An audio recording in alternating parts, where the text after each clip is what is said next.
Good day. In today's video I wanted to talk about how to get started on your bridge using the templates. So just to review quickly where you should be at this point in time. You should have registered for the bridge workshop. Okay. You should have looked through the slideshow which talked about the different types of bridges, specifically truss bridges. Okay. Looked over the project manual. Alright. You've looked over the choices of templates that I provided for you. There was 1, 2, 3 different designs. Or if you wanted to, you would have drawn your own ideas out onto that blank paper that I provided as well. So you've now drawn out your own drawing, or you've selected one of the templates.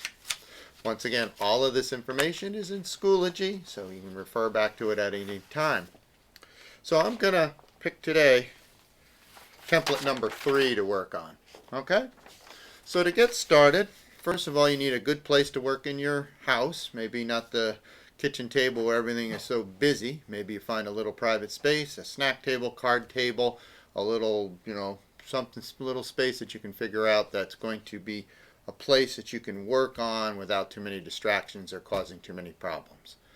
You should have gotten a board from the front lobby. You should have gotten some sticks, wax paper. The glue came in these small containers, some cutters. If you have all those materials, great. The one thing I didn't supply, which might be helpful, is some masking tape. So hopefully masking tape, scotch tape, if you have that around your house, would be great. Even like big wide packaging tape. I might avoid using something as rugged as duct tape. Not a real good choice for this. So if you have some tape, that'd be great. So I picked out template number 3. I have my board. I got a good place to work. First thing I want to do is just sort of tape the template down to my drawing board. So that way it doesn't move around on me as I'm cutting my pieces out. Okay.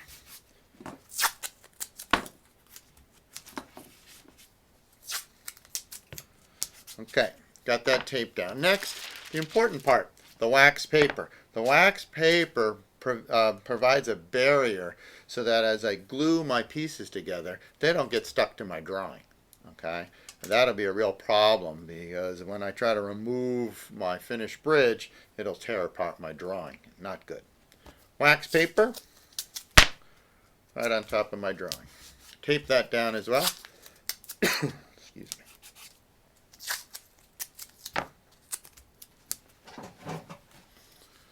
Okay. Alright, so now I've got my drawing taped to the board. I got my wax paper on top of it. Now I'm going to start cutting the pieces out for my bridge. Now I gave you all these different sticks. You should have 20. So let's be careful about wasting sticks and losing sticks because you only have so many to work from and you want to have enough to make your whole bridge. Take my stick, put it directly on top of, let me go with my pencil. Let's see, here's a pencil. Okay, put my stick right on top of the template. Make a little pencil mark. Take my cutter. Cut my piece. I got it cut to the size I want. Now, a lot of people get a little frustrated because this piece is going to be moving all around if I touch the board and jiggle the board. So what I would recommend is go back to your tape and line it up on the template, and in a few places, okay, tape it right to the wax paper itself. And that's going to prevent this piece from moving all over the place and driving me a little nuts. So now it stays put. Okay? Well, the process is pretty simple.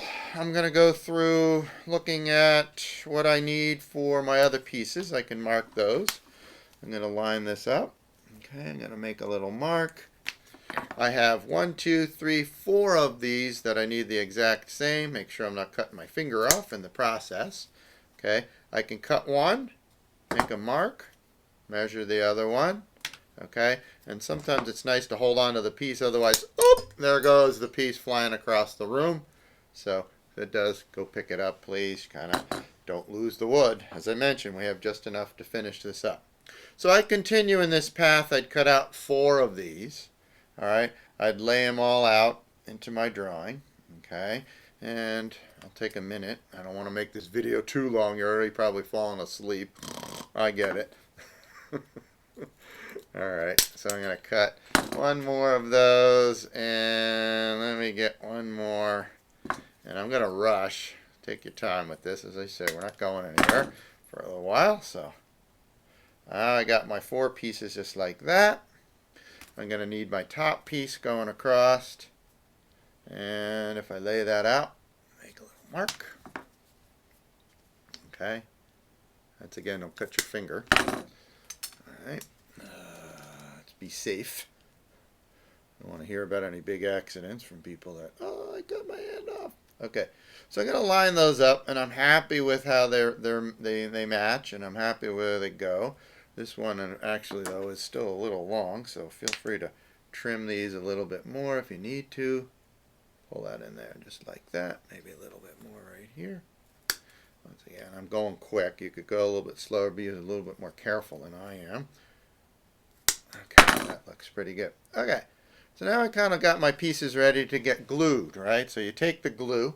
I didn't give you brushes. If you have a paintbrush, a little small paintbrush, kind of a hobby brush at home, you're welcome to use one of those.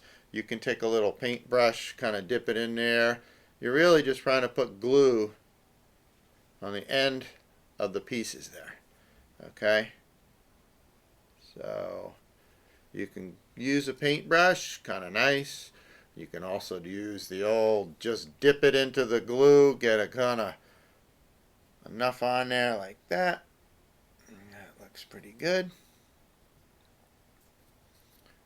Okay, dip that in there. And my last one.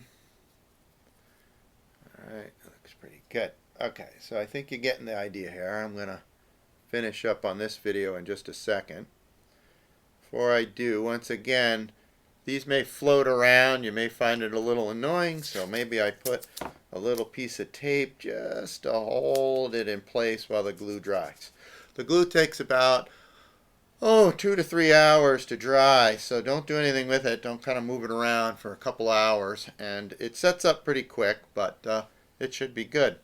So now I got my other pieces to go. You can overlap these. In other words, I can put them directly on top of what I've already begun building here, so I can kind of overlay them.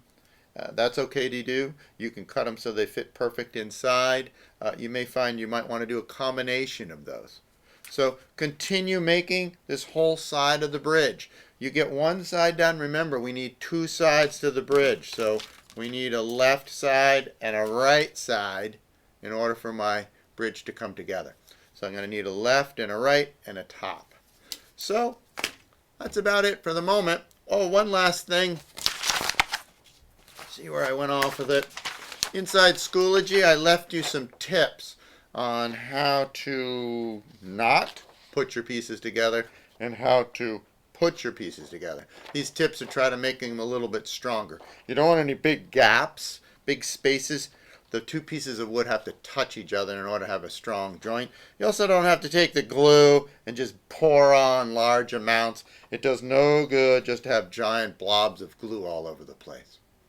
I hope this helps. If you've done this before in the past, you probably remember doing this process. And good luck. And once again, if you have any questions, send me an email, and I'm happy to get in touch with you. Have a good day. Bye.